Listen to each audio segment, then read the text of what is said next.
अर्चना जी बहुत प्यारी लग रही हैं आप। वाह, कहाँ से लिया ये जैकेट? फ्रांस से। फ्रांस से? पिछले 1 साल से तो फिल्म सिटी में घूम रही, फ्रांस कब गई हैं आप? फर्स्ट है फिल्म सिटी, फर्स्ट है फ्रांस। ओके, वाह, क्या जवाब दिया, मतलब ही कोई नहीं।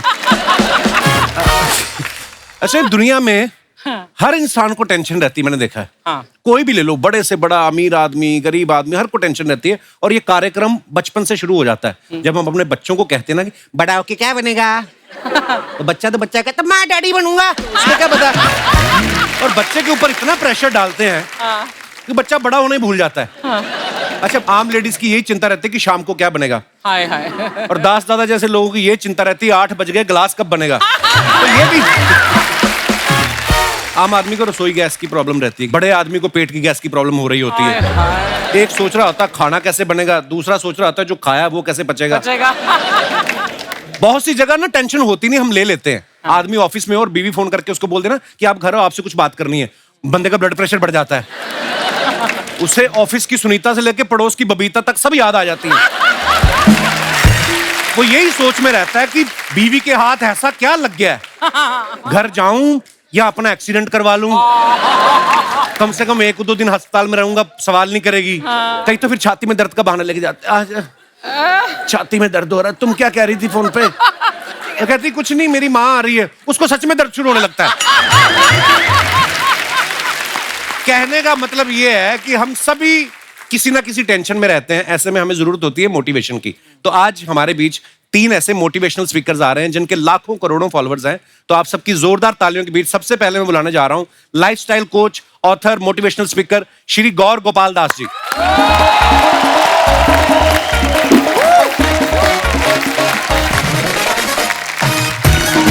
बहुत बहुत स्वागत है सर, बहुत बहुत स्वागत है सर, बहुत बहुत स्वागत है। जोरदार तालियां हो जाए एक बार।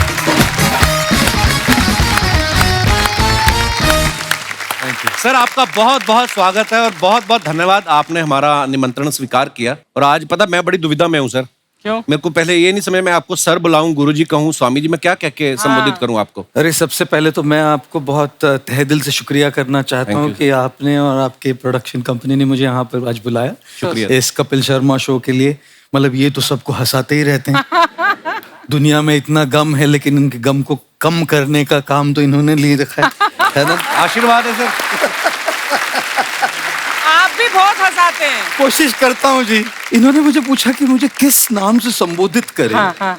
तो मैं कई बार कहता हूँ कि किसी भी नाम से बुला लीजिए, दिल से जो प्यार है से बुलाया जाता है ना, तो नाम कुछ भी चल जाता है। बहुत सही, बहुत सही। लेकिन जब आप ये लिबर्टी दे देते फ्रीडम के किसी भी नाम से बुलाए, तो हाय किस किस नाम से मुझे बुलाया गया है और मेरे नाम का क्या कचुम्बर किया गया है। अच्छा जी। एक कार्यक्रम में, एक प्रोग्राम में मैं गया था, मुझे उन्होंने कहा कि आज हमारे बीच में गोल गोपाल आए हुए हैं। मतलब मेरा सर तो गोल है।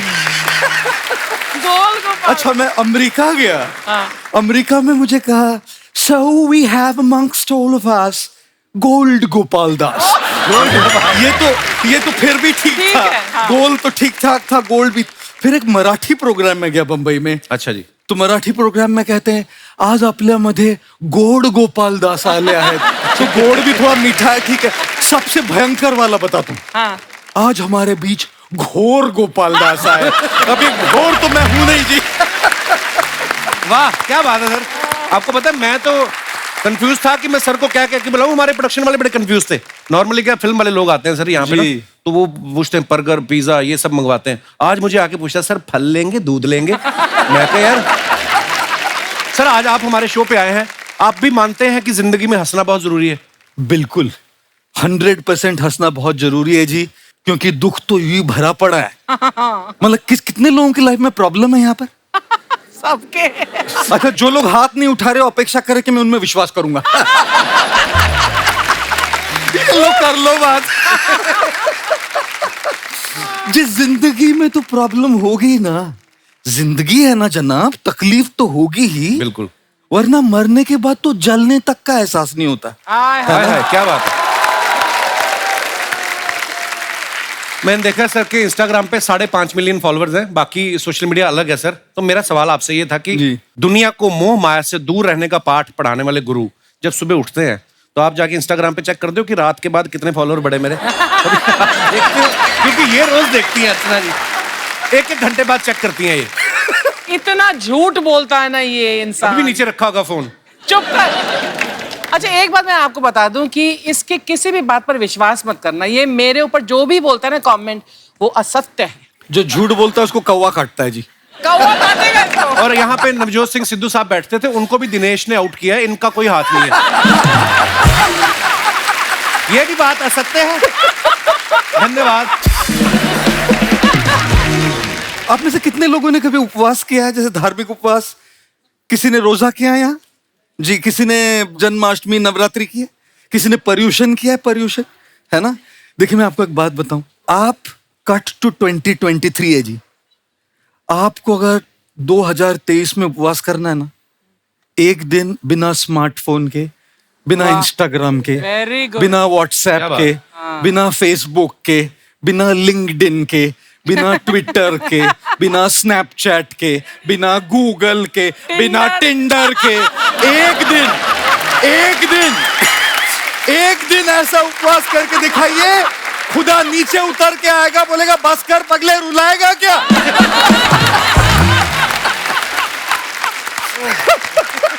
वाह। तो वाकई ये बात हंसी मजाक में कही है सर ने, लेकिन बड़े काम की बात है। असली और उपवास। क्योंकि हमारी जिंदगी में इतना घुस चुका है सर इंस्टाग्राम, आदमी 250 ग्राम का और के रह गया है, क्योंकि हर जगह इंस्टाग्राम। और यंग बच्चे तो हैं ही हैं, बहुत सारे लोग हैं जो नहीं हटते हैं। शूटिंग चल रही है, अलग से बीच में ब्रेक होती, मैडम अपना फोन लेके आ जाती, और सुनाइए फिर कैसे हैं आप? नहीं फिर मतलब हद हो गई है। मैं अपने शो का प्रमोशन करती हूँ कब। हाँ बड़ा प्रमोशन, बड़े आपके 4 करोड़ फॉलोअर है ना। इतना घमंड ना कर कपिल। नहीं घमंड मैंने कब किया है? मैंने कभी कहा है मेरे 44 मिलियन है? कभी नहीं कहा।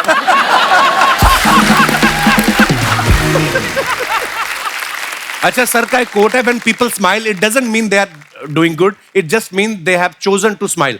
तो सर आपको क्या लगता है कि ये इंसान के अपने हाथ में है, वो खुद डिसाइड कर सकता है कि मुझे खुश रहना है, या उसकी पत्नी के हाथ में है, या उसके बॉस के हाथ में है, या गर्लफ्रेंड के हाथ में है? आपको मैंने हमेशा स्माइल करते देखा है, इसका रीजन ये तो नहीं कि आप अकेले हैं?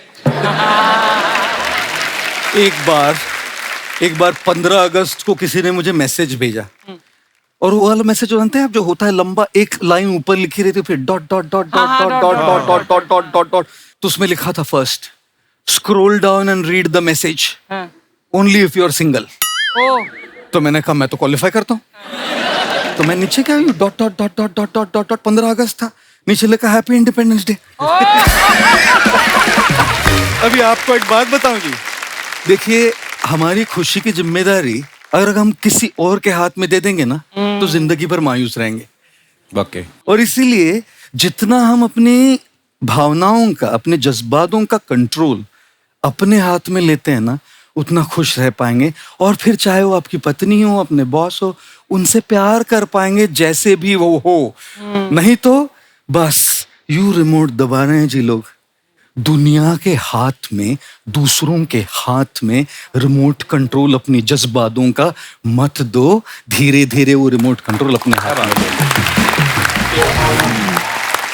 अच्छा मैंने सर का एक वीडियो देखा जिसमें ये गर्लफ्रेंड बॉयफ्रेंड की बातें कर रहे थे। हाँ। और गाना भी गा रहे थे कि तुम इतना जो मुस्कुरा रही हो, क्या गम है जिसको छुपा रही हो। गुस्ताखी माफ सर, मतलब आपको ये स्टूडेंट होने का एक्सपीरियंस है, क्योंकि आप कॉलेज में इलेक्ट्रिकल इंजीनियरिंग भी कर चुके हैं, कि या कभी मोहब्बत में भी पड़े हैं कभी? ऐसे मतलब ऐसे पूछा सर।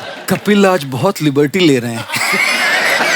हमेशा लेता है। बोले हाथ में ये भोला भाला गंजा साधु आज हाथ में मिल गया, आज इनका बराबर से लिबर्टी लेके आज इनकी खूब खिंचाई करते। मैं इंजीनियरिंग कॉलेज से था, इलेक्ट्रिकल इंजीनियरिंग पढ़ी मैंने जी। और इलेक्ट्रिकल इंजीनियरिंग पढ़ने में इतना मशगूल हो गया कि प्यार मोहब्बत के लिए समय ही नहीं मिला। और जब इंजीनियरिंग की डिग्री खत्म हो गई, तब जो मैं कर रहा हूं उससे प्यार हो गया।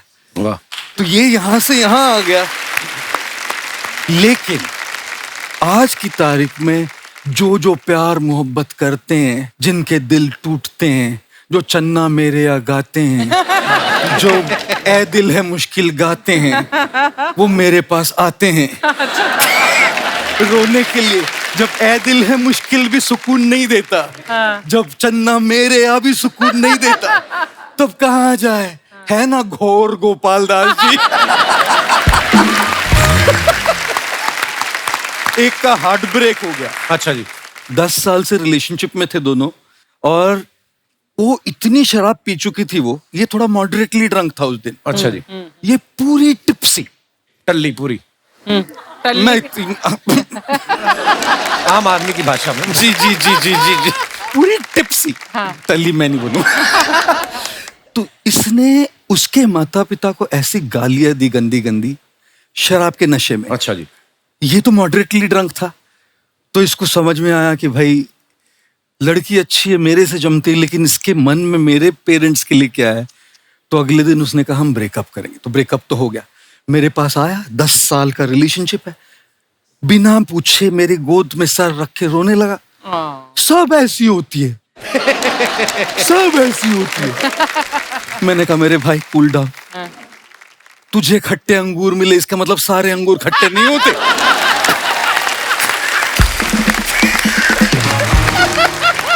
फिर मुझे शेर बोल रहा है। अच्छा। कहता है दिल बोली आंख से, अच्छा। दिल बोली आंख से तुम देखा करो कम, हाँ। देखते हो तुम और तड़पते हैं हम। हाय हाय। फिर रोते रोते आगे बोलने लगा, आंख बोली दिल से, आंख बोली दिल से तुम चाहा करो कम, चाहते हो तुम और रोते हैं हम।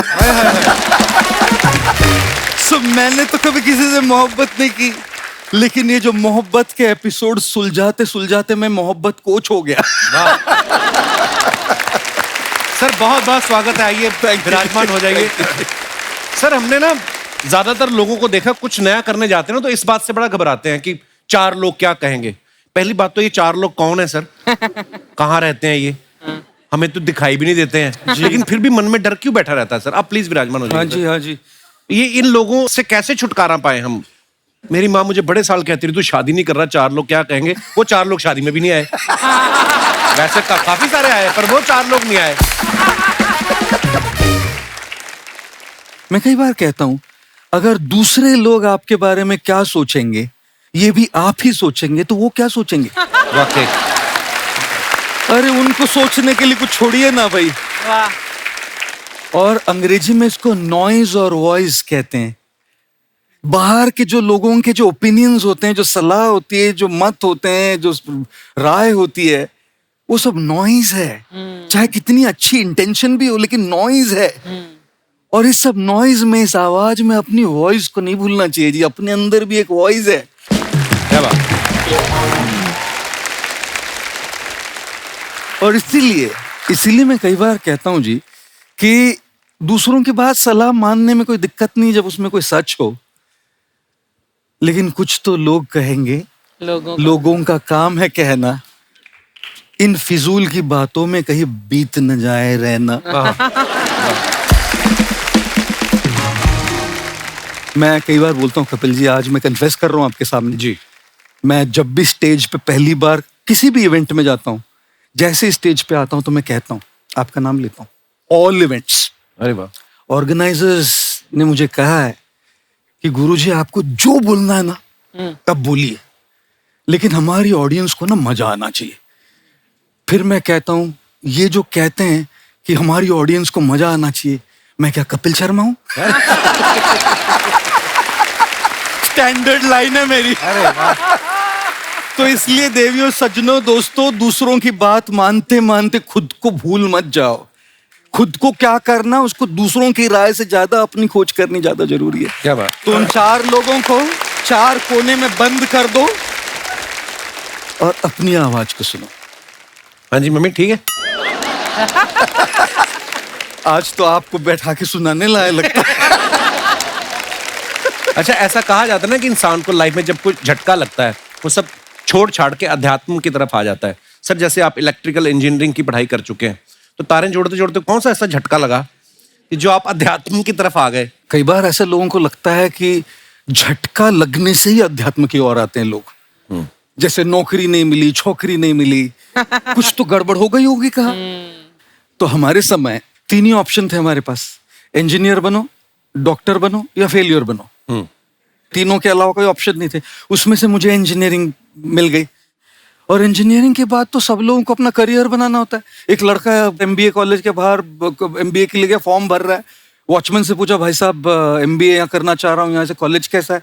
वॉचमैन ने कहा बहुत बढ़िया, मैंने यहीं से एमबीए किया है।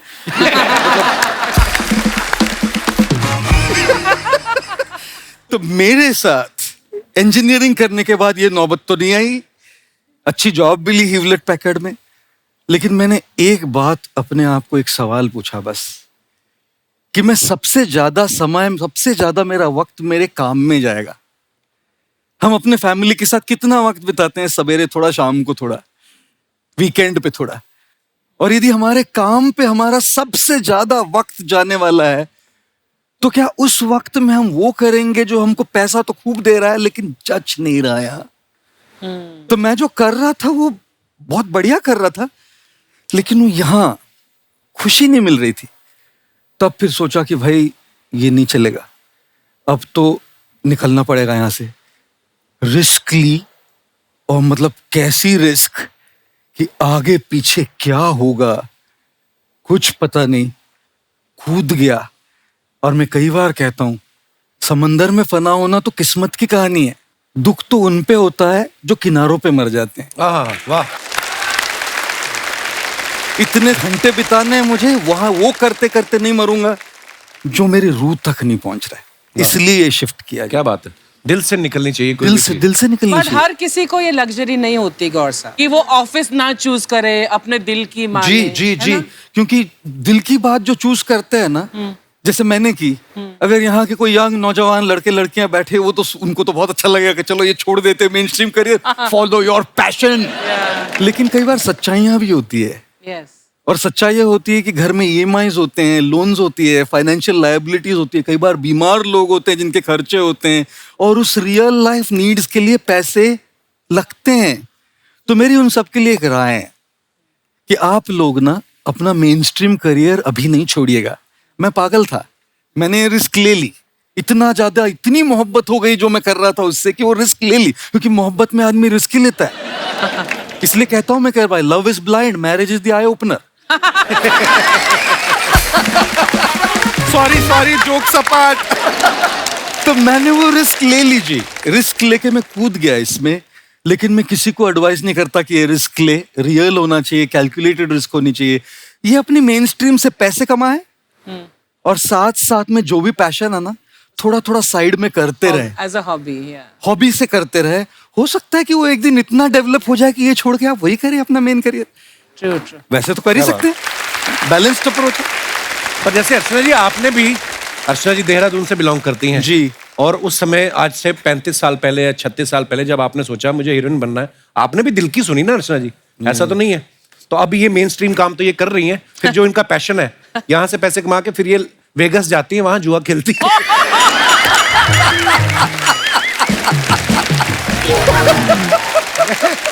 सर इनका ना रोज बदलता रहता कुछ ना कुछ। जैसे पहले तो ये फिल्मों में आ गई, इनको पता चला फेमस हो जाऊंगी मैं, ये वो पैसा कमाऊंगी, फिर इनको पता चला टीवी में भी पैसा है, फिर ये टीवी में आ गई।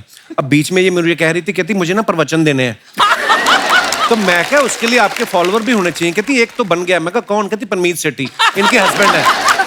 तो वो आपके फॉलोअर नहीं, गुलाम और फॉलोअर में फर्क होता है। शुरू हो गया फिर से। अच्छा, जैसे सर आम आदमी को तो छोटी छोटी बात पे गुस्सा आता है जी। आपको कभी गुस्सा आता है? जी, मुझे ना ऐसे स्पॉटलाइट में डालते हैं हमेशा लोग, कि आपको कभी डिप्रेशन होता है, आपको कभी गुस्सा आता है, आपको कभी लो लगता है, और मेरा हमेशा सवाल होता है उनसे, क्या मैं इंसान हूं? कोई भी अगर इंसान हो ना, तो इंसान के जज्बात होते हैं। मेरे हिसाब से लो लगना ये इतना ज्यादा प्रॉब्लम नहीं है, लो रहना वो ज्यादा प्रॉब्लम है।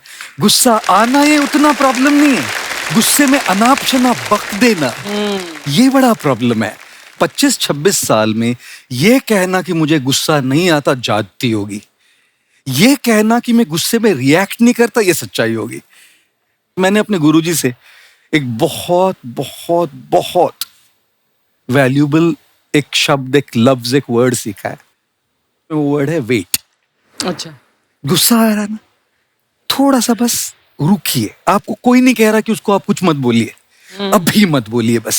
क्योंकि अभी कर देंगे ना, क्या बक देंगे, क्या बोल देंगे, क्या अनाप शनाप मुंह से निकलेगा, और फिर जाके अपने तकिए में बैठ के गिल्ट होती है, मैंने क्यों बोला ये, क्यों बोला, नहीं बोलना चाहिए था, उसको चोट पहुंच गई, वो कैसे, उसको कैसे लग रहा होगा, अभी मैं SMS करूं सॉरी डार्लिंग को, मैं क्यों करूं, उसने भी तो गलती की थी ना, नहीं लेकिन बोलना चाहिए ना, मुझे ऐसा नहीं बोलना चाहिए, लेकिन मैं क्यों बोलूं, मैं तो सही था, वो तो गलत थी। इसी चक्कर में घूमता रहता है वो बेड में SMS और WhatsApp पे। तो ये देखिए ना हमारी इमोशंस कैसे चल रही है, anger guilt, anger guilt, anger guilt. तो ये जो गोल्डन वर्ड मैंने सीखा ना, वेट, इसने मेरी लाइफ में बहुत बड़ा जादू लाया है। तो मुझे भी गुस्सा आता है जी, लेकिन उस गुस्से को रिएक्शन में मैं थोड़ा समय देता हूँ, रुकता हूँ, और उस रुकने से बहुत सारे रिश्ते बचे हैं मेरे। क्या बात।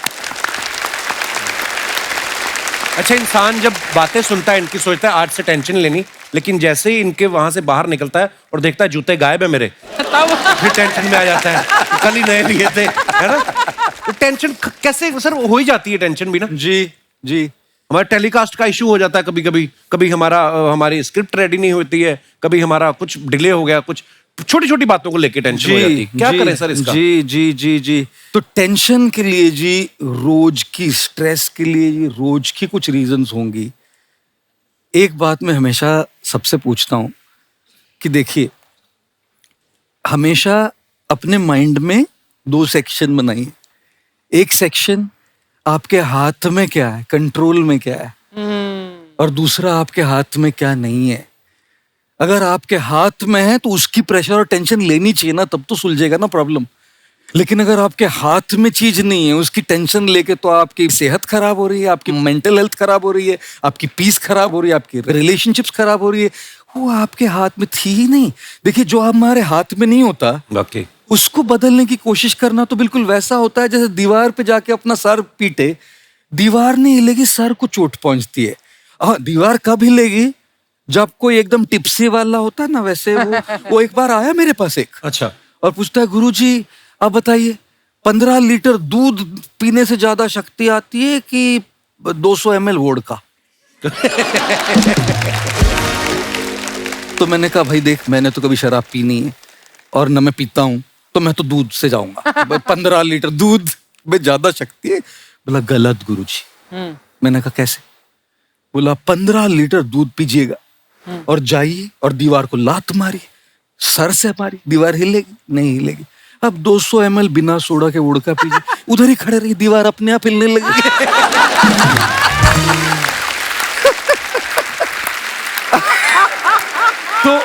तो देखिए, जिंदगी में ऐसी दीवारें खड़ी रहती है जो आपके मारने से हिलने वाली नहीं। बिल्कुल। वो चीजें होती है जो हमारे कंट्रोल में नहीं होती, लेकिन कई चीजें होती है जो हमारे कंट्रोल में हैं, हमारे बस में हैं, हमारे हाथों में हैं। जो चीज हमारे हाथ में नहीं, उसको हमारे मन से भी निकाल देना चाहिए, और जो चीज हमारे हाथ में है, उसको हमारा मन का पूरा फोकस करके उसको बदलने की कोशिश करनी चाहिए। मुझे एक बात याद आ गई। एक आदमी था, बहुत पीता था वो। उसके सपने में भगवान आए, कहते तू बंदा बड़ा अच्छा है पर तू पीता बहुत है, कुछ तो तेरा करना पड़ेगा। तो 75 साल की उम्र में या तो तेरी याददाश्त जाएगी या तेरे हाथ कांपेंगे, बता क्या करें? तो कहता है हाथ कपवा दो भगवान जी, याददाश्त ना जाए। कहता क्यों? कहता हाथ कांपेंगे तो ज्यादा से ज्यादा क्या हो जाएगा, एक पैग नीचे गिर जाएगा। अगर भूल ही गए बोतल कहाँ रखी है। शर्मा जी, ओहो, अरे गोपाल दास जी, नमस्ते। कैसे हैं सर? बस ठीक, आप कैसी हैं? मैं बहुत अच्छी हूँ सर, बहुत अच्छा लगा आपसे मिलके। मुझे भी। शर्मा जी, जल्दी से 1000 रुपए दो ना, वो प्याज खरीदा है, सब्जी वाले को देना 1000 है। रुपए के प्याज लेके आइए। अरे नहीं, प्याज 50 के, ये वो पार्लर में देना है, तैयार हो के आई हूँ ना। अच्छा, ये तैयार हो? इससे अच्छा प्याज 950 के ले आती, सब्जी तो अच्छी बनती। आ गई गुरुजी, यही है मेरी समस्या। ये कैसे अच्छे से इंट्रोडक्शन करवाओ। शर्मा जी, इतने अच्छे खास मेहमान आए आज हमारे घर में। बैठो बैठो बिंदु। सर, आपकी मैंने देखा आपके पास हर समस्या का समाधान होता है, तो ये रही मेरी समस्या। हाँ? इसका समाधान बताइए कोई। समस्या क्या? वाइफ हूँ मैं तुम्हारी। प्राचीन काल में वाइफ को समस्या कहा जाता था, आपको शायद इस बात का ज्ञान नहीं है। अच्छा, तो हस्बैंड को क्या कहा जाता था? हस्बैंड को कहा जाता था कि कोई नहीं, बुरा वक्त है, टल जाएगा, टेंशन नहीं लेने का। उनका नाम भी परमीर सर ने समस्या पूर्ण सिंह रखा है। देखिए शर्मा जी, इतिहास गवाह है कि पत्नियों ने ही पतियों को इंसान बनाया है ना चाचा जी? बिल्कुल बिल्कुल बिल्कुल, आप ही ने बनाया। उससे पहले तो हम पेड़ों पे रहते थे। वो सब पता नहीं, लेकिन सर ये ना मुझसे शादी करने के लिए ये मेरे पीछे पीछे घूमता था, और अब देखिए यही गलती हो गई सर, पीछे पीछे घूमता रहा, आगे जाके देख लेता तो बच जाता मैं। बहुत परेशान करती है ये मेरे को। सर मैं क्या करूं इस इंसान का? मैं मंदिर गुरुद्वारा सब जगह गई हूँ, लेकिन ये खुश ही नहीं होता। मैं कहाँ? मायके गई हो? कभी मायके जाके देखो, ना खुश हुआ तो मेरा नाम बदल देना। सर शादीशुदा होने के बावजूद दूसरी लड़कियों को देखता रहता है। ऐसी बात नहीं, मैं जब शादी नहीं हुई थी तब भी देखता था। मैं सेम कंसिस्टेंट मैं रहा हूँ परफॉर्मर। तो फिर शादी पे तुमने इतनी सारी कस्में क्यों खाई? कसमें क्यों खाई? क्योंकि सारा खाना तुम्हारे रिश्तेदार खा गए थे, ऊपर से इसकी बहनों ने अलग परेशान किया मेरे को। इतना शगुन मांग रही थी। अरे बेचारी मेरी बहनों ने 100 रुपए तो लिए थे शगुन के। 100 रुपए? 3 दर्जन बहनें आई थी तुम्हारी। देखिए शर्मा जी, लड़कियां ना मतलब अपने बाबुल का आंगन, माता पिता, घर सब कुछ छोड़ छाड़ के पति के घर आते तुम हैं। छोड़ के कहाँ आई हो? माता पिता को तो साथ लेके आई हो। 2 साल से इधर पड़े हुए हैं, वो जा ही नहीं रहे। देखिए ये सब पुरानी बातें, इनपे सर मेरे मम्मी पापा अभी तो आजकल सिर्फ आपके वीडियोस देखते, तो उनके विचार अभी बदल चुके हैं। ये ऐसी विचार बदल चुके, कपड़े नहीं बदलते बस वो। उस दिन मैंने कहा इतने दिन हो गए, आप कपड़े ही बदल लो, उन्होंने आपस में बदल लिए। माँ ने कुर्ता पजामा पहन लिया, पिता ने साड़ी पहन ली। ऐसे हरकतें करते हैं ये।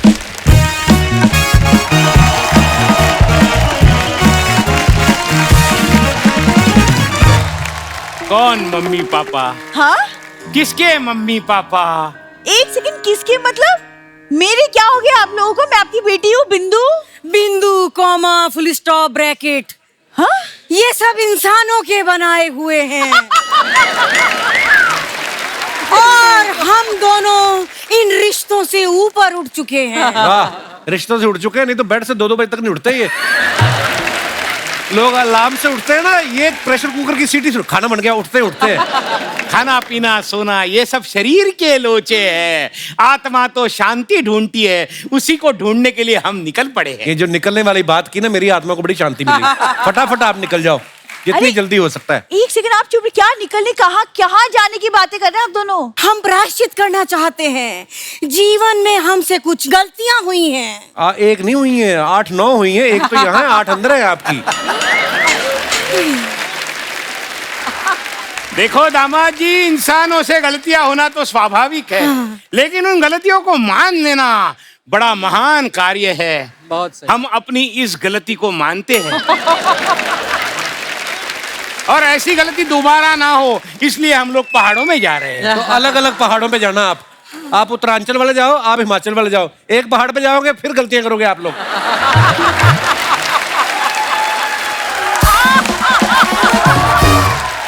यही सब तानों से मुझे बचना है। गोपाल दास जी, आप अपने आश्रम में हमें लेके चलिए। फ्री में रुकने का बहाना ढूंढ रहे हैं ये। सर प्लीज आप इनको अपने साथ आश्रम में लेके जाइए। शर्मा जी अच्छी बात है ना, चले जाएंगे। क्यों ना आज रात को आप और मैं एक अच्छा सा डिनर डेट करते हैं। मैं आपके लिए पनीर 2 प्याजा बनाती हूँ। क्या क्या कह रही है तू? क्या क्या क्या कहा है? पनीर प्याजा? तो बेटा 2 प्याजा नहीं 4 प्याजा बना देना। बड़ा मजा आएगा, खाने में बड़ा टेस्टी होता है। क्यों? एक सेकंड, अभी तो आपको आश्रम जाना था सर के साथ। फिर कभी चले जाएंगे, वो काम भागा जा रहा है, हैं?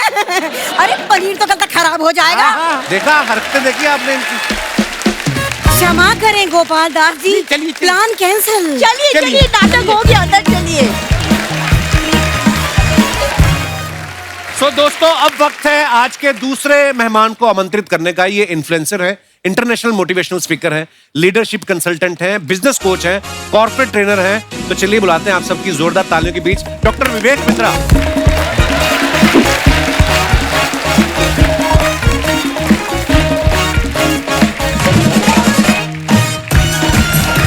वेलकम।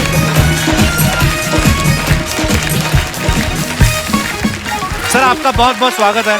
Thank you. मैं आपके बारे में बता रहा था कि ये इन्फ्लुएंसर है, इंटरनेशनल मोटिवेशनल स्पीकर हैं, लीडरशिप कंसल्टेंट हैं और भी बहुत कुछ है। आप सब कामों में अच्छे हैं कि एक काम पे भरोसा नहीं था आपको? इतने सारे काम कैसे कर लेते हैं डॉक्टर साहब आप? देखिए, वैसे तो कहते हैं कि जिसकी जिंदगी में बहुत सारे गोल, उसकी जिंदगी हो जाती है गोल गोल। जी। तो एक ही फोकस होना चाहिए। मेरा फोकस है बिजनेस कोचिंग, हम एंटरप्रेन्योरशिप पे काम करते हैं और अच्छा लगता है बता के। भारत देश को के लिए हमने एक प्राइड बिल्ड किया है कि वर्ल्ड का नंबर 1 एंटरप्रेन्योरियल यूट्यूब चैनल बनाया है और आज भारत में हम 11 विश्व रिकॉर्ड लेकर के आए हैं, Guinness book of world record जो है। क्या बात है सर, हमने आपके पुराने वीडियोस देखे हैं और आज आपको साक्षात सामने देख रहे हैं। आज मतलब आप इतने स्लिम ट्रिम हो गए हैं। पहले लोगों को मोटिवेट करते रहे, आप खुद को मोटिवेट करने का टाइम नहीं मिला था पहले, अब आपने बड़ा कम कर लिया सर। वो कहते हैं ना कि जिंदगी की भाग दौड़ में कहीं ऐसा ना हो जाए कि आपसे पहले आपका पेट आपसे आगे निकल जाए। मैंने देखा है, जब आप फिट होते हैं तो जो काम शायद आप 1 घंटे में करते हैं, मुझे लगता है वो 40 मिनट में कर ऐसा फर्क लगता है मेरे को। एक तो फर्क आता है, दूसरा आप डिफिकल्ट काम कर सकते हैं। मैं प्रोग्राम करने जाते हैं, अजीबोगरीब कई बार ऑडियंस मिल जाती है और आपको इतना फिट, इतना अलर्ट रहना पड़ता है। प्रोग्राम में मुझे एक बंदा मिला, कहते हैं बिंद्रा जी। मैं कहा हाँ जी। बोले आपका कहना तो सही है पर मैंने रहना वही है। अच्छा। तो you keep getting different people. वो फाइनेंस का मैं एक ट्रेनिंग प्रोग्राम कर रहा था, तो कि कर्जे से बाहर कैसे निकले। अच्छा जी। हाँ जी, कर्जे से बाहर, तो करेज नहीं, कर्जे से बचे। पहले करेज तो इसकी बात चल रही थी, तो बात करते करते डेट मैनेजमेंट पे तो बोला भारत में रहने के लिए आधार और भारत से भागने के लिए उधार दोनों बड़ा जरूरी है। तो आप you have all different types of audience, आपको अलर्ट रहना है, उनके साथ में इंगेज कर पाना है, उनको इन्वॉल्व कर पाना है। तो हेल्थ बहुत इंपॉर्टेंट है Actually. और आपने भी बहुत वेट लूज किया। सर हाँ जी, मैं बस बीवी करवा दी थी सर शादी।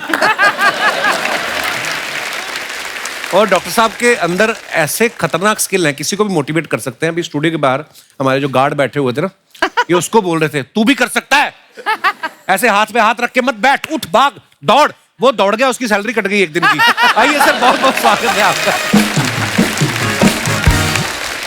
वैसे तो आप सब डॉक्टर साहब को जानते हैं, लेकिन मैं बता दूं कि बिजनेस की दुनिया में इनका बहुत बड़ा नाम है और इनके नाम 11 वर्ल्ड रिकॉर्ड है, जैसा कि अभी इन्होंने बताया। अभी सर बहुत बहुत मुबारक आपको। और मैं चाहूंगा कि आप बताएं सर, ये 11 जो अलग अलग वर्ल्ड रिकॉर्ड है, ये किस किस चीज में है?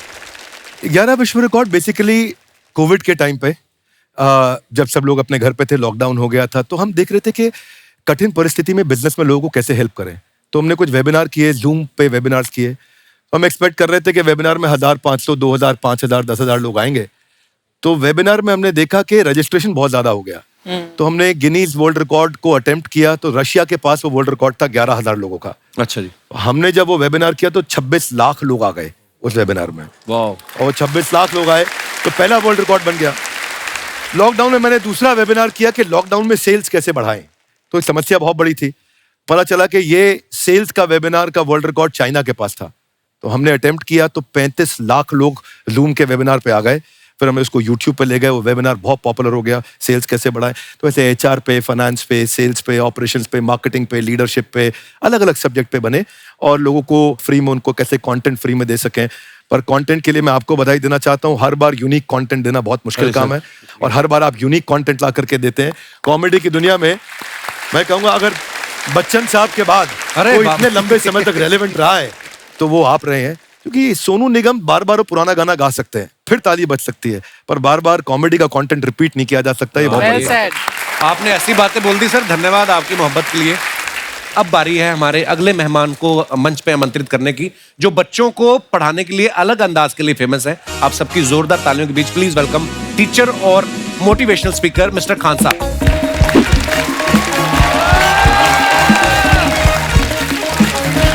जोरदार तालियां हो जाए खान सर के लिए। सर आपका बहुत बहुत स्वागत है हमारे शो पे। धन्यवाद। सारी दुनिया आपको, आपके जितने भी फॉलोअर हैं सब आपको खान सर बुलाते हैं। अब तो आप बता दीजिए आपका पूरा नाम क्या है खान सर? एक्चुअली क्या है कि एक शिक्षक के लिए खुद के नाम से ज्यादा मायने रखता है कि उसके द्वारा पढ़ाए गए लड़के देश का नाम रोशन करें यहाँ पर। तो वो लक्ष्य मेरे लिए ज्यादा इंपॉर्टेंट है, हमको अपने से नहीं ज्यादा मतलब नहीं। वाह। मैं खान सर के बारे में बता दूं कि इनका यूट्यूब पे जो एजुकेशनल चैनल है उसके 17 मिलियन मतलब 1,70,00,000 फॉलोअर्स ज्यादा हैं। है, ज्यादा है। अब 19 हो गए। 19 हो गए? बाप रे, क्या बात है, वाह। तो लॉकडाउन से पहले सर 30,000 थे। हाँ। एकदम लॉकडाउन के बाद जितनी आपकी सब्सक्रिप्शन बढ़ी है उतनी तो OTT प्लेटफॉर्म्स की नहीं बढ़ी जितनी आपकी बढ़ गई। ये नेक काम की शुरुआत कैसे हुई थी खान सर? लॉकडाउन से पहले हम लोग ना ऐसे फिजिकली क्लास में ज्यादा पढ़ाते थे। अच्छा जी। क्लास में भी बहुत भीड़ रहती थी, लड़के पढ़ नहीं पाते थे। मजबूरी हो गई लॉकडाउन के बाद यूट्यूब पर पढ़ाना, क्योंकि दूसरा कोई ऑप्शन ही नहीं था। और हमको भी नहीं समझ में आया कि लोगों ने क्यों इतना ज्यादा सब्सक्राइब करते गए, क्योंकि हम तो वैसे ही पढ़ा रहे थे जैसे पहले पढ़ाते थे वहां पे।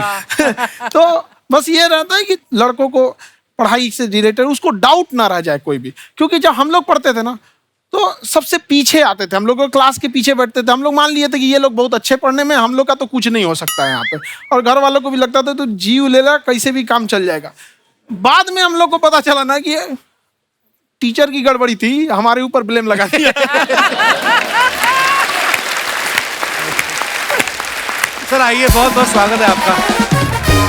वाकई एक्चुअली अगर पढ़ाने का तरीका इतना सरल हो, आसान हो, जैसे ना सर मुझे बचपन में ना मुझे हिस्ट्री का पढ़ने का बड़ा मजा आता था। बड़ा होके पता चला कि मेरा हिस्ट्री में तो था इंटरेस्ट, पर मुझे कहानियां पढ़ना अच्छा लगता था जी। आज मुझे थोड़ा लिखने का भी शौक है, एक आध कुछ शायद फ्यूचर में चल के आप वो भी कुछ ऐसा देखें। तो मतलब मुझे शौक है लिखने का। अब जाके समझ में आया कि वो क्यों अच्छा लगता था, उसमें कहानी होती थी। तो ये नहीं हमें पढ़ाया, हमें रट्टा मरवाते थे। तो ये जो आपका ये जो तरीका है ये बहुत ही बढ़िया है। काश हमारे समय में भी ऐसा होता, यूट्यूब पे अच्छे अच्छे शिक्षक होते। हालांकि हमारे टीचर भी बहुत अच्छे थे। लेकिन इतने डिटेल में खान सर, मैंने आपके वीडियोस देखे हैं, मतलब जिस सब्जेक्ट को आप जानते भी ना हो और अगर लेक्चर देखें और सुने तो उसमें इतनी रुचि पैदा हो जाती है। बिकॉज हम सब टीचर्स के द्वारा ही पढ़ाए गए हैं और हमारे अच्छे टीचर्स भी रहे हैं, लेकिन जरूर आप में एक बहुत ही खास बात है कि आप हर सब्जेक्ट को बहुत इंटरेस्टिंग बना देते हैं। अर्चना जी, इसमें क्या है ना, टैलेंट जो है ये टीचर्स को विजुअल ट्रेनिंग कैसे देनी है, जो बताया अभी कपिल जी ने। कहानी, मैं एक छोटा प्रश्न पूछता हूँ। असैसिनेशन की स्पेलिंग किसको मालूम है? लोग बिलीव नहीं करेंगे लेकिन मुझे मालूम है। असैसिनेशन की स्पेलिंग होती है Yes, भाई एस माने गधा, गधे के ऊपर एक और गधा, एक और एस, उसके ऊपर आई मतलब मैं पूरा, और मेरे ऊपर पूरा देश नेशन। S I nation. तो ASSASSI, मैं ये जितना विजुअल कर दें पढ़ाने को, जितना आसान कर दें। वो याद नहीं होता था रेडियो किसने बनाया, बोला रेडियो चल नहीं रहा, इसको मार थप्पड़ मार, कोनी मार, कोनी मार, मार कोनी ने बनाया। याद हो गया, मार कोनी ने बनाया। जितना विजुअल कर दो। जैसे आपने कहा कि कैसे किसी चीज को इतना अच्छा समझा देते हैं, वो आधे घंटे के क्लास के लिए पीछे 1 हफ्ते का मेहनत होता है। मैं ये भी पूछने वाली थी कि कितनी मेहनत लगती है आपको। वो डिपेंड करता है कि हम कब तक सेटिस्फाई नहीं हो जाते। कभी कभी तो कोई चीजें 2-2 महीने से अटकी हुई है, जब तक हम नहीं सेटिस्फाई होते, नहीं इसको ऐसे नहीं, अब लड़के समझो तब तक नहीं बताते उसे। कहते हैं ना, दुनिया ने मेरी बुलंदियां देखी, किसी ने पाँव के छाले नहीं देखे। क्या है ना कि हम लोग अपने स्टूडेंट लाइफ में इतना पीछे थे ना, कभी कभी अपने आप को से डर लगने लगता था, यार हम कहाँ आ गए, हमारा कुछ हो सकता है कि नहीं हो सकता है यहाँ पे। तो लेकिन ना कुछ सीखने का बड़ा शौक था। तो जैसे एक फिल्म बनाने से पहले डायरेक्टर कितने महीने की प्रैक्टिस करता है, 2 साल की मेहनत के बाद एक 3 घंटे की फिल्म बनाना पड़ता है। उस तरह से थोड़ा काफी मेहनत करना पड़ता है पीछे से, तब जाके समझ में आता है। और धीरे धीरे एक्सपीरियंस होने से थोड़ा समझ में आ जाता है कि क्या, कहाँ पे कौन सा चीज डाउट आएगा वहां पे। और आपसे पढ़ाई करने का ये भी फायदा है कि ये पीट नहीं सकते ना यूट्यूब चैनल से, अंदर से निकल के थप्पड़ भी नहीं मार सकते। हमें तो पीटा इतना है ना, हम तो मतलब टीचर से सवाल नहीं पूछ सकते थे। अभी बचपन में पूछ भी लिया ना कि सर सूरज कितना दूर है, तुझे जाना है उधर है। मतलब ये नहीं कि बच्चे के साथ दोस्ती करो, उसके साथ आजकल माहौल बहुत बदल गया है। अब तो बच्चों की पिटाई भी नहीं होती, हमारे टाइम बड़ी पिटाई होती थी। हम भी कहते हैं, हमसे भी लड़के नहीं पूछते हैं, क्योंकि उन्हें पूछने की नौबत ही नहीं आती है। क्लियर हो जाता है ऐसे ही। वाह क्या बात है। मैंने देखा है सर आपके फॉलोअर्स में रवीना टंडन भी है एक। तो जब आप कहे, कितनी मुस्कुराहट आई खान साहब आपके। तो जब कभी आप कोई नया वीडियो डालते हैं तो आप उनको पर्सनली मैसेज करते हैं कि किसी चीज पे डाउट हो तो कॉल मी एनी टाइम, ऐसा करते हैं आप? अच्छा, विवेक सर के बारे में हमने सुना है कि किसी को बिजनेस रिलेटेड प्रॉब्लम हो तो ये 5 सेकंड के अंदर जवाब दे देते हैं। जब भाभी जी आपको तैयार होने के बाद पूछती मैं कैसी लग रही हूँ, 5 सेकंड में जवाब दे पाते हैं आप? देखिए, इसमें तो सभी लोग पीड़ित हैं और हर जगह, हर घर में ये जरूर सुना होगा सबने कि बच्चों के चक्कर में तुम्हारे साथ रह रही है, वरना तुमको तो कब का छोड़ के चली गई होती। ये बड़ी कॉमन बात है। परमीत सर बोलते हैं आपको ऐसा? आप तो कभी नहीं बोलती होंगी। इनका उल्टा है, इनका एटीट्यूड पति वाला है वैसे। तो इसलिए क्या प्रॉब्लम है? नहीं, कोई औरतों को problem। मतलब मर्दों से कम बिल्कुल मत समझो। नहीं ठीक है, पर ऐसे मुक्के वगैरह नहीं मारने चाहिए आपको। सर आपने अभी तक शादी नहीं की ना खान सर? नहीं, इतने पॉपुलर हो गए आप, आपका सेंस ऑफ ह्यूमर इतना अच्छा है, तो बड़े सारे प्रपोजल तो आते होंगे आपको। अभी तो इधर कुछ नहीं ऐसा।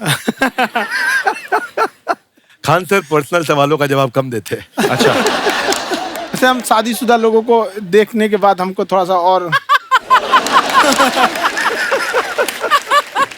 अच्छा कई बार ना इंसान ज्यादा मोटिवेशनल स्पीकर्स को सुन लेना तब भी कंफ्यूज हो जाता है। कोई कहता है बड़े सपने देखो, गाड़ी लो, बैंक बैलेंस बनाओ। कोई कहता है कि इच्छाएं नहीं रखनी चाहिए, ये दुखों का कारण है। हम किसकी सुने गुरुजी? सुने सबकी करे खुद की। जो दिल से निकले। दिल से निकले, क्योंकि जो सुनते हैं हम कई बार सुनते हैं और उसको खुद की प्रोसेसिंग करते ही नहीं है, और जब दूसरों की बातें सुनकर बिना प्रोसेस करके फॉलो करने लगते हैं, उसी को तो हम अंधश्रद्धा कहते हैं। बिल्कुल। उसको प्रोसेस करें, अपने दिल से जो रेजोनेट होता है उसको सोचे और फिर करें। मम्मी सुना, मेरी मम्मी के आगे डॉक्टर फेल है।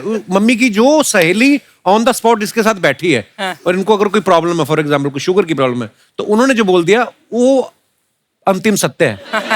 ले मैनू फलानी कहती है, ऐ खाड़ो तो ऐ हो जाता है। ये सवाल मैंने आपके लिए पूछा था mummy. I want to ask Khan sir कि आपका एक एपिसोड था ट्रेन के बारे में, कि ट्रेन में ऐसा क्यों होता है, शुरुआत में ऐसा हुआ था, ये यहाँ पर बोगी के लिए ये कनेक्शन, तो ये सोर्स क्या होते हैं आपके, कहाँ से आपसे ढूंढ सुन के लेंगी, लाते उसके हैं? बाद खुद का चैनल शुरू करेंगी। कुछ चीजें तो ऐसे डायरेक्टली मिल सकती हैं, और नहीं तो वहाँ ऑन द स्पॉट जाके वहाँ पे पूछ लेते, जो वर्कर होते हैं ना उन लोग को ज्यादा आइडिया रहता है, उन लोग से वो पूछ लेते हैं कि ये कैसे काम करता है, तो वो ज्यादा कोशिश करते हैं कि हम किसी चीज को खुद से अगर जाने रहेंगे तो ज्यादा अच्छे से डिलीवर कर सकते हैं। तो कई बार वहाँ यार्ड वगैरह में भी चले जाते हैं पता करने के लिए। लेकिन बहुत इंटरेस्टिंग था, हवाई जहाज पर भी बनाइए। आप कहती हैं तो एक उस पर भी बना ही देंगे। बहुत शुक्रिया जी। अच्छा सर, कई बार ना माँ बाप भी, जो मैं ये कहूंगा कि उनकी गलती होती है कि अगर बच्चा आपका 4-5 साल का है, आप शुरू से उसके मन में डालना शुरू कर देते हो कि ये तो इंजीनियर बनेगा। हो सकता है बाप इंजीनियर हो, वो चाहता है कि जरूरी तो नहीं है। अब मेरे पिताजी पुलिस में थे जी, मेरे मामा सब आर्मी में थे, मैं अकेला इस फील्ड में निकला है, मुझे ये चीज अट्रैक्ट करती थी। ये कहाँ तक सही है सर?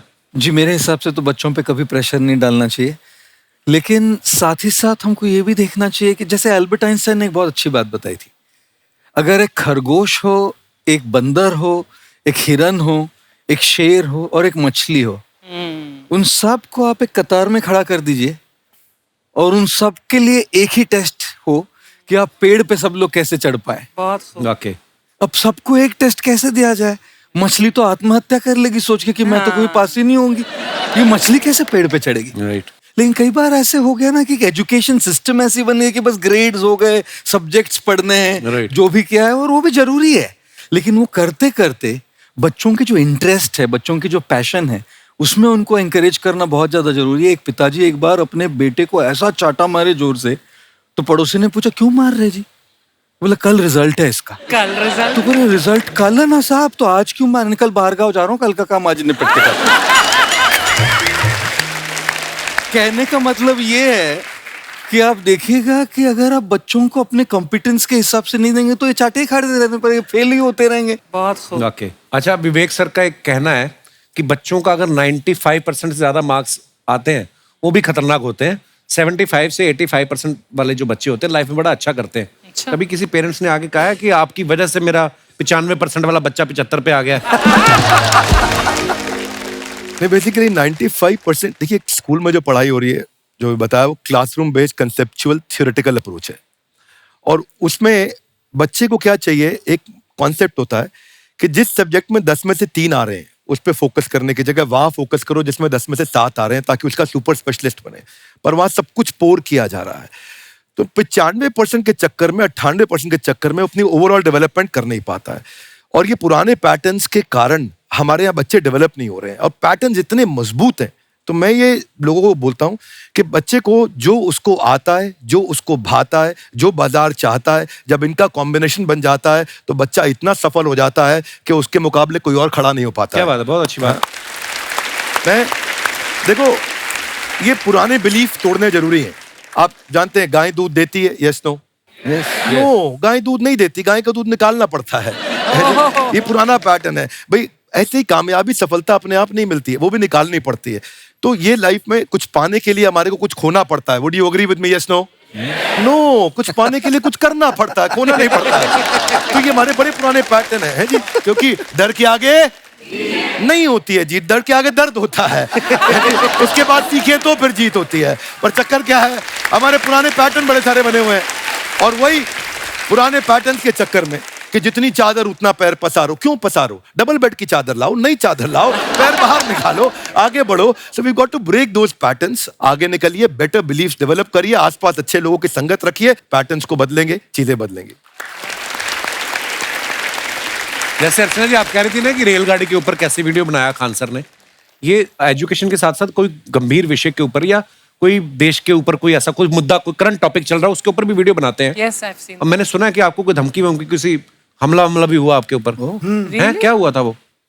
बम मार दिया था सर। हैं? आपके घर पे? हाँ, मेरे कोचिंग इंस्टीट्यूट पे 8-10 ठो फेंक दिया सब। क्यों? एक्चुअली हम पढ़ाई जो क्लासेज है तो उसके हम बहुत कम फी लेते हैं, नॉमिनल। अभी भी कोई लड़का क्लास करना चाहता है, पूरा सब्जेक्ट 200 में कर लेता है, फीस ही है पूरे सिलेबस की 200 रुपए? हाँ। तो बाकियों को थोड़ा सा प्रॉब्लम आने लगा और हमको समझाएं, हम कहें हमको क्या दिक्कत है, क्योंकि बहुत सारे लड़के जब हम लोग अपने स्टूडेंट लाइफ में थे, इंटरमीडिएट क्रॉस किए थे, तो हमारे साथ के कुछ लड़के पढ़ने के लिए चले गए थे दिल्ली, उनको यूपीएससी निकालने के लिए चले गए थे। हालांकि जो गए थे उनमें किसी का नहीं हुआ। तो हम लोग ना उनको जब स्टेशन छोड़ने आए तो बड़ा भारी मन से हम लोगों ने विदा किया कि इन लोग के गार्जियन कितने पैसे वाले, इन्हें भेज दिए वहाँ, हम लोग के नहीं भेज सकते थे। तो ऐसे लाखों स्टूडेंट हैं जिनके गार्जियन नहीं भेज सकते। इनका मतलब गरीब होना कोई अपराध नहीं है, उसे कोई पढ़ाई से नहीं रोक सकता। बिल्कुल।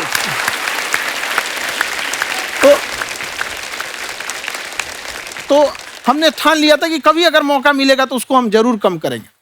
तो इस साल हमको मौका मिला, तो वो जो टफेस्ट एग्जाम है इंडिया का, यूपीएससी, उसकी 2.5 लाख की फीस को हम 7,500 में कर दिए।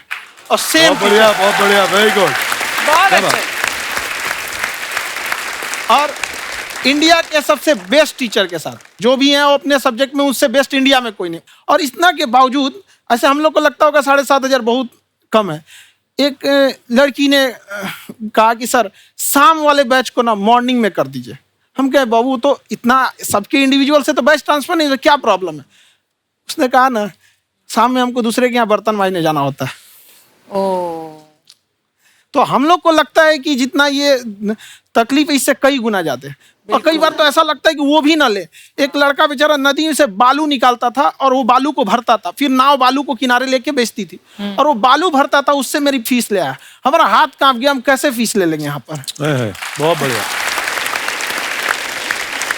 उसी दिन हमने ये प्रण लिया था कि भारत का कोई भी बच्चा उसके सफलता में पैसा उसकी बाधा नहीं बनेगी, चाहे उसको जितना भी पढ़ना रहे यहाँ पर। क्या बात। बहुत खूब।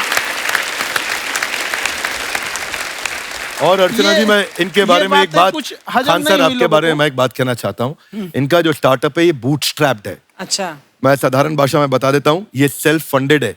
इन्होंने अभी तक किसी और से पैसा नहीं लिया है, ये इन्वेस्टर के पैसे से नहीं, इन्होंने खुद इसको बिल्ड किया है। और बल्कि इतना स्ट्रॉन्ग स्टार्टअप है ये कि मैं कहूंगा कि अगर इन्वेस्टर्स को इन्वेस्ट करना हो तो मैं इंडोर्स करता हूँ ऐसे स्टार्टअप्स को। यही सब चीजों को देखते हुए कई लोगों ने धमकी भी दिया था वहां पर। अच्छा। और उसके बाद बम चला दिए, और 7-8 बम चला दिए, और कुछ ब्लास्ट हुआ। एक बेचारा नया लड़का आया था एडमिशन लेने के लिए, उसकी स्कूटी उड़ा दिया। वो आया था, कहा कि सर हम तो पढ़ने आए थे, हमारा स्कूटी उड़ गया। हमारी ऑफिस उड़ा दिया सब। एक तो पास में आके गिरा और नहीं फटा वो।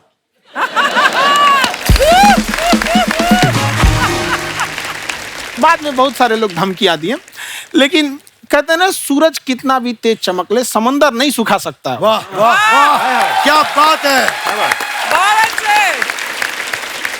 मैम एक्चुअली ये फीस कम करने का एक और रीजन है। 2.5 लाख 3 लाख की जो फीस में सब लोग पढ़ाई अफोर्ड नहीं कर पाते हैं। इसलिए वो कुछ ही लोग अफोर्ड कर पाते हैं, तो उनका मेंटल लेवल तो बहुत ऊपर चला जाता है। लेकिन एक पूरे देश का मेंटल लेवल थोड़ा सा स्टेबल नहीं हो पाता। तो जब फीस कम रहेगी तो हर वो लड़का तैयारी करने के लिए आगे आएगा जिसका सपना है देश के लिए कुछ करने का। सीटें लिमिटेड हैं, उन्हें को मिलेगी, लेकिन जिन्हें नहीं मिलेगी उसे मिलेगा देश का एक जिम्मेदार नागरिक। तो इस देश को बदलना। क्या बात है। हम लोग विश्व गुरु कहे जाते थे, क्यों? क्योंकि दुनिया से लोग हमारे यहाँ पढ़ने आए थे। चाइना से ह्वेनसांग आया, फायान आया, आज कोई नहीं आता है। हम लोग का उद्देश्य एक समय आएगा जो फिर आएंगे यहाँ पढ़ने के लिए। क्या बात है सर। पर आप देखो अर्चना जी, सबसे ज्यादा आईपीएस आईएएस बिहार से निकलते हैं। आप Yes, देखो पढ़ाई लिखाई में पॉलिटिशियन बहुत बड़े बड़े निकले हैं। बहुत। तो ऐसा नहीं है, हर जगह ऑप्शन हर भी नहीं है प्रकार वहाँ के लोग पे, होते हैं। इंडस्ट्री नहीं है, खेती करेगा तो कोई खास वो नहीं रहे। ऑप्शन भी नहीं है, सही बात है।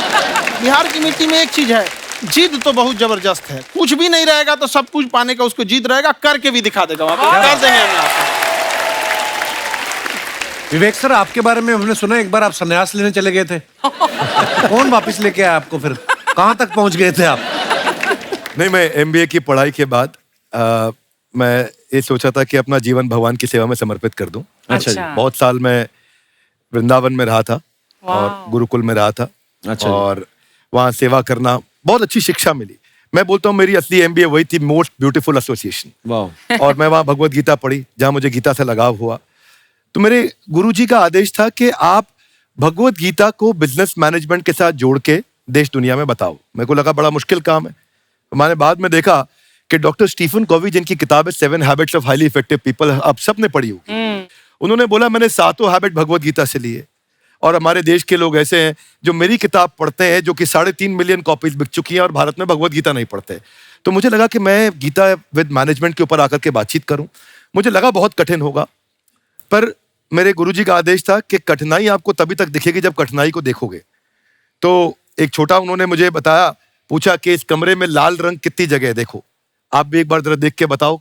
7-8 जगह लाल रंग दिख रहा है यहाँ पे आपको? 1 ये 2, वो लाल रंग टी शर्ट पे 3 4 5, ये लाल हो गया 6, उधर लाल हो गया 7, एप्पल लाल, बिल्कुल ठीक 7। पर जब आप लाल रंग ढूंढ रहे थे तो क्या आपको हरा रंग दिख रहा था? Yes no? नहीं। जब आप लाल रंग ढूंढ रहे थे तो क्या आपको काला रंग दिख रहा था? Yes no? नहीं। नो। जिंदगी भी ऐसी है, जो ढूंढोगे वही मिलेगा, बाकी कुछ नहीं मिलेगा। तो उन्होंने कहा कि आप इसी सोल्यूशन पे फोकस करो और गीता के मैसेज को पहुंचाओ।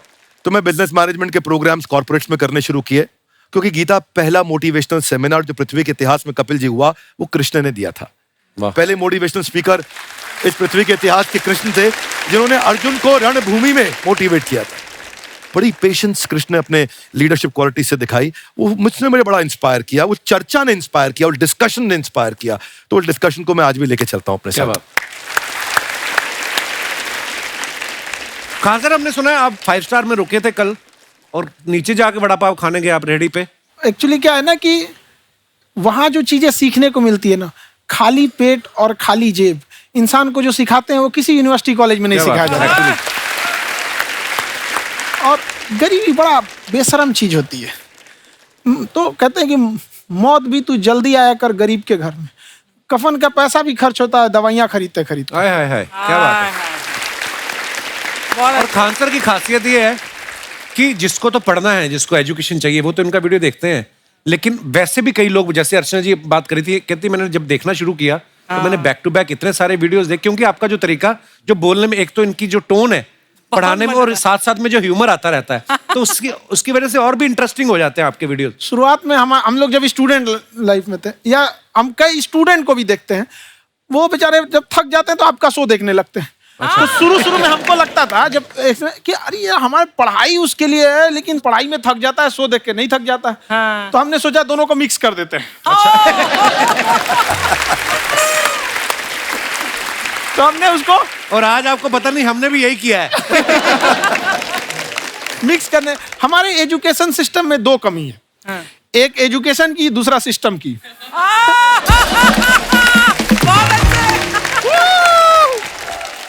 हाय, वाओ, नमस्ते गुरुजी, नमस्ते विवेक जी, नमस्ते खान सर। अच्छा लग रहा है, वाह, आप लोगों से मिलकर ना आप हम मर सकते हैं। वाह, मरो फिर। ये नहीं, कैसी नहीं। बातें कर रही हो गुड़िया तुम? हम कह रहे हैं हम इंड पे भर सकते हैं। ओहो, खान साहब। आप पटना से है ना? हाँ। हमें भी पटना पसंद है। बस कोई पटाने वाला चाहिए। नहीं, मजाक नहीं कर रहे हैं। आपका जो चैनल है, हम दिन में 10 बार आपके चैनल को सब्सक्राइब करते हैं।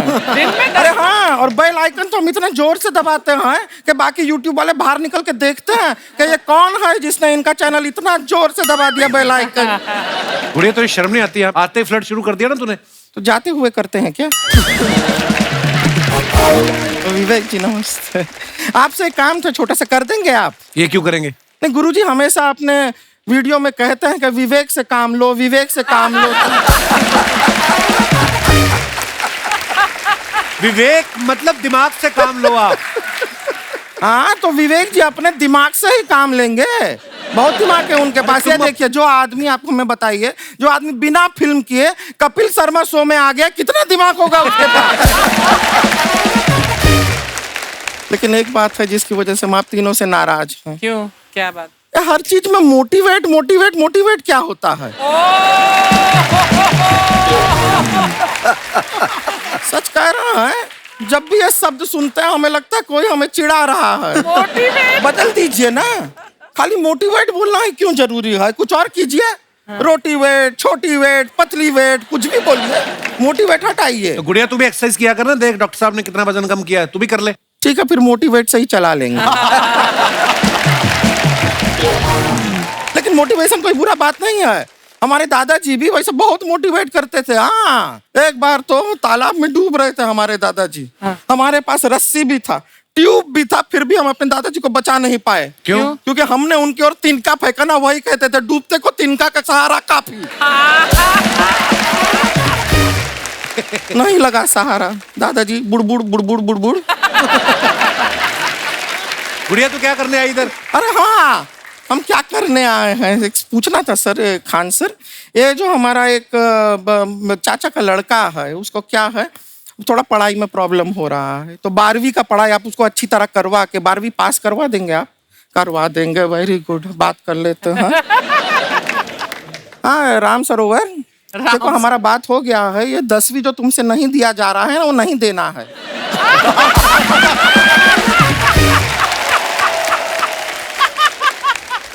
टेंशन नहीं है, 10वीं का खान सर से बात हुआ, ये सीधा 12वीं पढ़ा के पास कर देंगे। अरे ऐसे नहीं होता, पहले 10वीं पास करनी पड़ेगी, फिर 12वीं होगी ना। ऐसा कोई जरूरी नहीं है ये सीक्वेंस। क्यों? हमारे मौसा जी थे, हाँ। उनसे ना 10वीं हुई ना 12वीं हुई। अभी 3 दिन पहले सीधा उनकी 13वीं हुई। एक्चुअली क्या है, पढ़ाई लिखाई का हमको बहुत ज्यादा नॉलेज है नहीं। गांव में पढ़े हैं ना सर।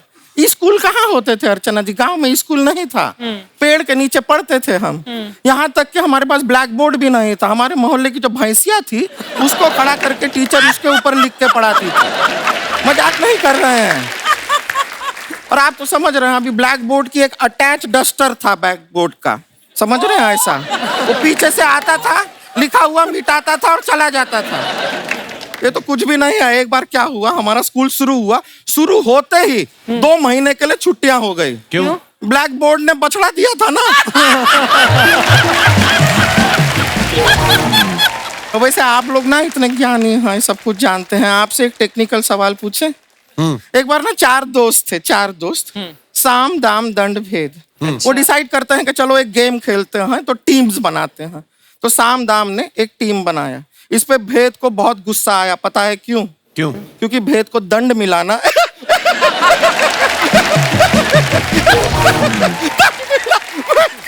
ये सिर्फ हंसती नहीं है सर, थोड़ा सा पेट्रोल पिला दो, स्टार्ट भी हो जाती है। इतना है कि और भी बता दीजिए, जब हम बीमार होते हैं हम डॉक्टर के पास नहीं मैकेनिक के पास जाते हैं, और डिटेल दे दीजिए। ऐसा कुछ नहीं है सर, ये बोलते हैं खाली। लेकिन अभी एक रिक्वेस्ट था सर, हमारा एक भाई है, पुरुषोत्तम नाम है उसका, वो गांव से आया हुआ है। आप लोग थोड़ा उससे सब बातचीत करेंगे, थोड़ा उसको प्रोत्साहन देंगे। और शर्मा जी, आपसे भी एक रिक्वेस्ट था, आपसे हमने कभी कुछ मांगा नहीं है। पुरुषोत्तम आएगा ना, एक बार बस उससे कह दीजिएगा, पुरुषोत्तम तुम कितने हैंडसम हो। मैंने देखा ही नहीं अभी तक। हाँ, तो देख के बस बोल दीजिएगा तुम ठीक है। कितने हैंडसम हो, ऐसा बोल दीजिएगा प्लीज। ठीक है। हम बुला लेते हैं पुरुषोत्तम।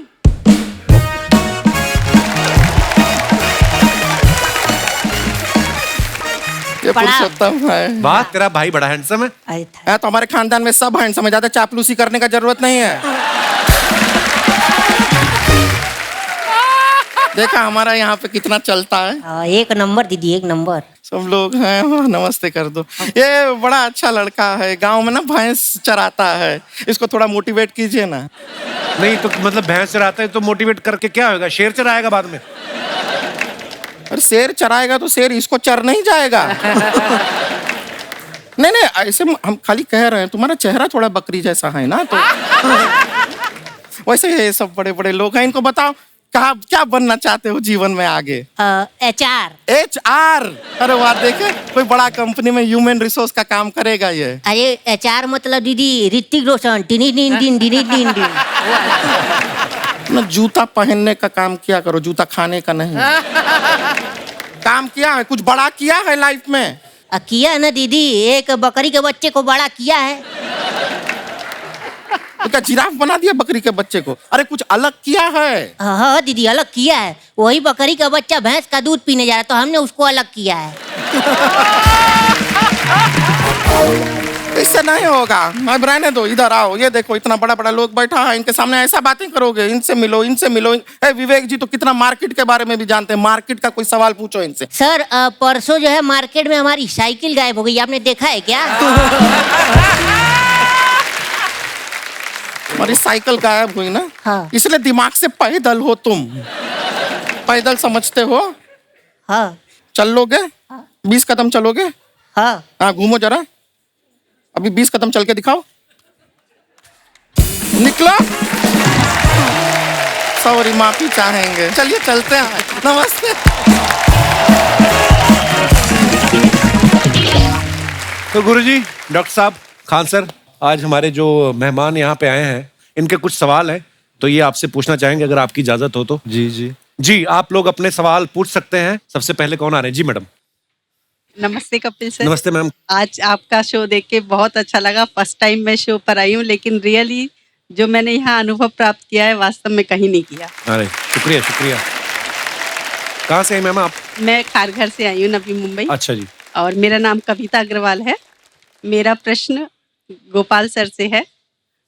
मेरे घर में कोई समस्या नहीं है। मेरे बेटे की अभी शादी हुई है और मेरा बेटा भी प्यारा है, लेकिन उसके साथ उसकी दुल्हन भी बहुत प्यारी आई है। लेकिन समस्या और लोगों को है। वो जब मेरे जानने वाले हैं बार बार पूछते हैं सब कुछ ठीक चल रहा है ना। मैं समझ नहीं पाती। वो इंटरेस्टेड रहती है कि कुछ हो रहा है क्या घर के अंदर। नहीं नहीं, कुछ नहीं हो रहा, सब कुछ ठीक चल रहा है। इसका जवाब मैं लोगों को कैसे दूं, ये नहीं समझ आ रहा मुझे। वही 4 लोग हैं गुरुजी। इंग्लिश में एक वर्ड है जिसको कहते हैं डिप्लोमेसी, और डिप्लोमेसी का मतलब होता है अपनी जिंदगी जीना। और दूसरों के साथ जब हम व्यवहार करते हैं तो उसमें कई ऐसी चीजें होती है कि दुनिया को हमको सब कुछ अपने जीवन के बताने की जरूरत नहीं होती।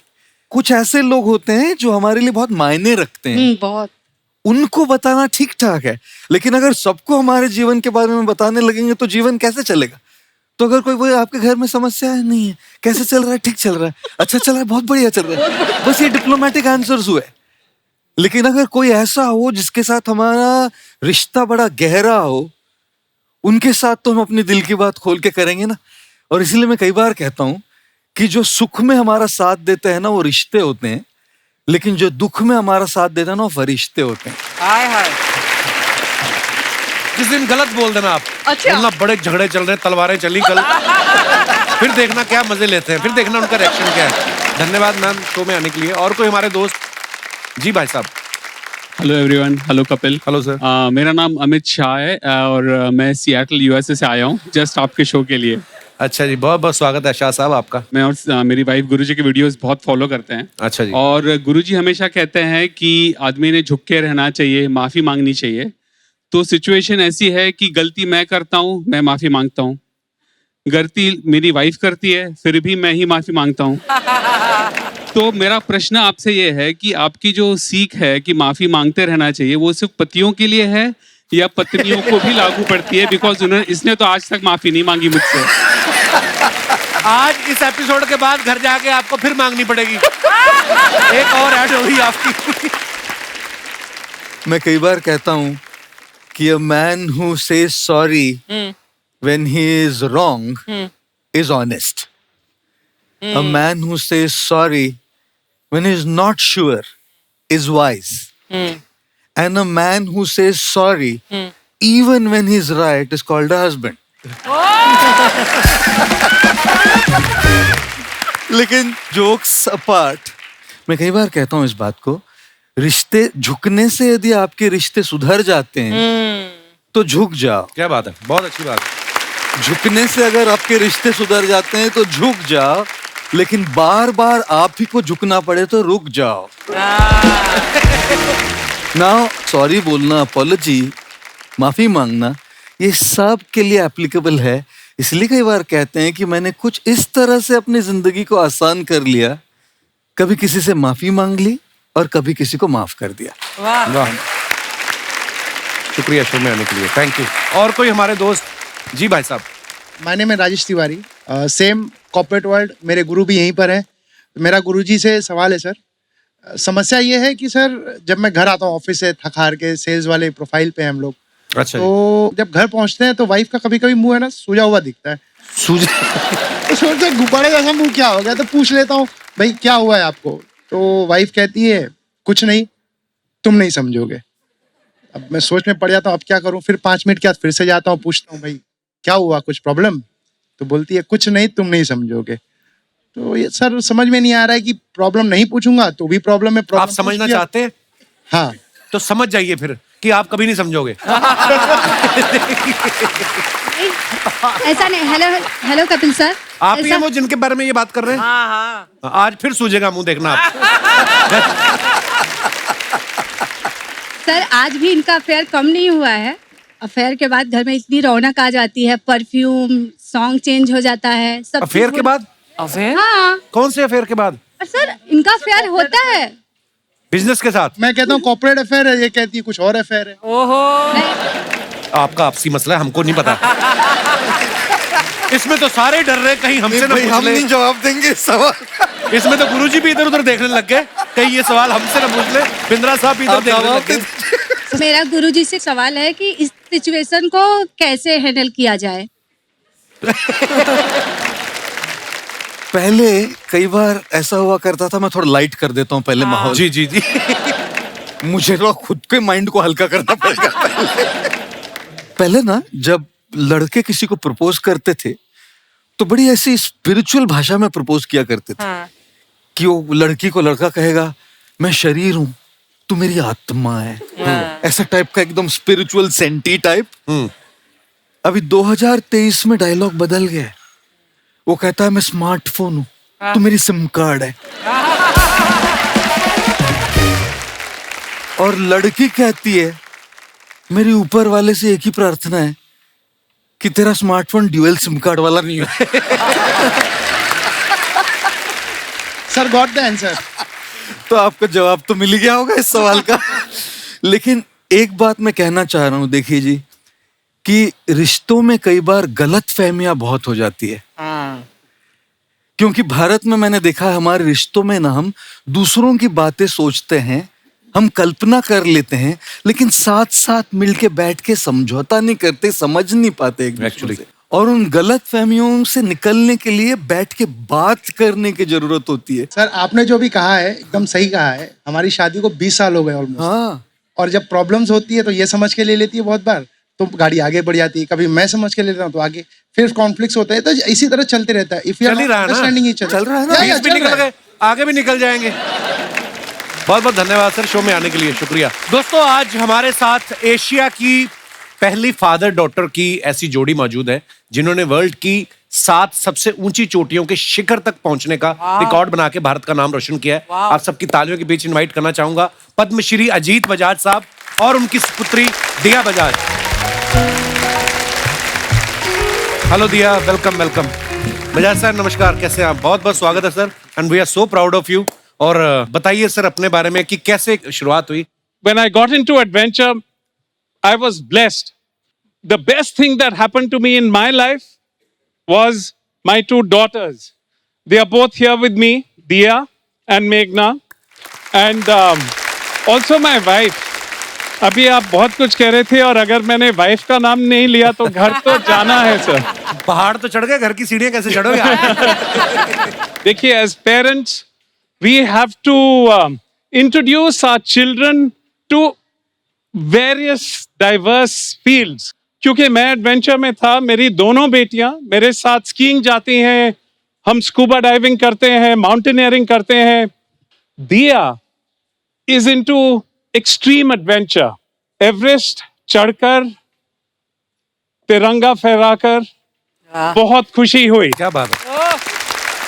और मैं ये भी कहना चाहती हूँ कि एवरेस्ट जब हम चढ़े, एक फादर डॉटर टीम, हम इसलिए चढ़ रहे थे क्योंकि हमारा एक मैसेज था हमारी पूरी देश के लिए कि हम बेटियां बहुत कुछ कर सकती हैं। बिल्कुल। बहुत बहुत धन्यवाद, आप हमारे शो पे आए sir. Thank you so much for coming. Thank you Dia, so proud of you girl. Thank you, thank you. एक बार जोरदार ताले हो जाए हमारे मेहमानों के लिए। गुरुजी, डॉक्टर साहब, खान सर, बहुत बहुत धन्यवाद, आप हमारे शो पे आए आज और इतनी मजेदार बातें और इतनी ज्ञान की बातें सुनने को मिली। आई एम श्योर बहुत सारी बातें जो हम कोशिश करेंगे अपनी लाइफ में वो अप्लाई कर सके और खूबसूरत बनाए उसको। बहुत बहुत धन्यवाद सर। और एक बार फिर से बहुत बहुत धन्यवाद हमारे शो पे आने के लिए। दोस्तों, आप सबका बहुत बहुत धन्यवाद, शुक्रिया शो में आने के लिए। और आप सब लोग ऐसे ही हंसते रहिए, मुस्कुराते रहिए। हर शनिवार रविवार हमसे मिलने आते रहिए। गुड नाइट, शुभ रात्रि, शब्बा खैर। Thank you so much.